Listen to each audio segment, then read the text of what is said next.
kupumua inacheza shiro bila kucheka mchezo.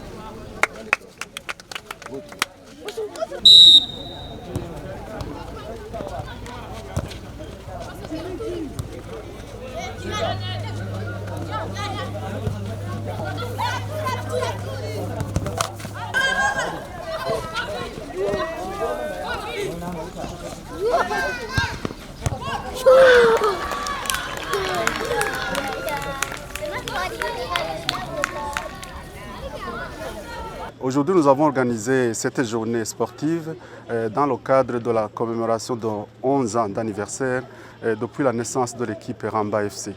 Donc c'est dans ce cadre que nous avons réuni tous les âges, tous les groupes de cette équipe, parce que nous avons une équipe multicolore qui a des enfants dès le jeune âge jusqu'aux vieillards, aux vieux, aux anciens qui ont joué au football. Donc nous avons une équipe grande qui a approximativement 100 membres qui jouent tous au football. Nous avons les enfants minimes qui ont presque 10 ans. Nous avons aussi nous avons aussi les cadets, nous avons l'équipe 3e, nous avons 4e, nous avons aussi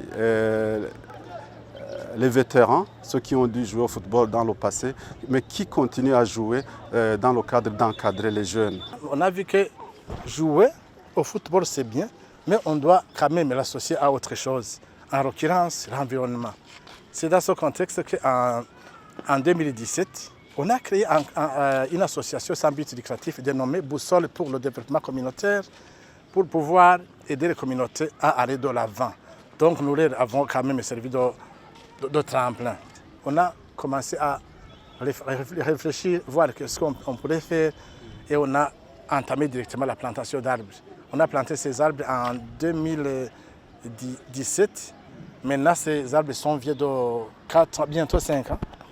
Maintenant, ça sert de l'ombre quand il y a beaucoup de soleil, sous le soleil accablant, on se sert de ces arbres-là. Et ce qui est très important pour un arbre, l'arbre ne peut pas refuser de grandir parce que ça a été planté par un enfant de 5 ans. Parce que ces arbres ont été plantés par beaucoup de personnes, dont les enfants de 5 ans qui maintenant ont bientôt 10 ans, 11 ans. Et l'arbre ne peut pas refuser de grandir parce que ça a été planté par un enfant de 5 ans, pourvu que tu le plantes convenablement. Quand on a planté ces arbres en 2017, et tous ces arbres n'ont pas grandi parce que ça a été piétiné premièrement par les gens avec qui nous jouons, qui ne comprennent pas l'importance des arbres et aussi la population environnante ici, qui ne comprend pas l'importance. Mais maintenant que ça a déjà grandi, ils commencent à comprendre. Je voudrais quand même lancer un appel vibrant à la population pour qu'elle se sente quand même concernée, pour qu'elle comprenne l'importance des arbres. D'abord, ça purifie l'environnement. Quand on respire l'air sous un arbre, l'air est purifié. C'est ça le développement. En plus, je venais de dire que l'arbre ne peut pas refuser de grandir parce que ça a été planté par un enfant, pourvu que cet enfant le plante convenablement. Voilà, la population devrait se sentir quand même très concernée.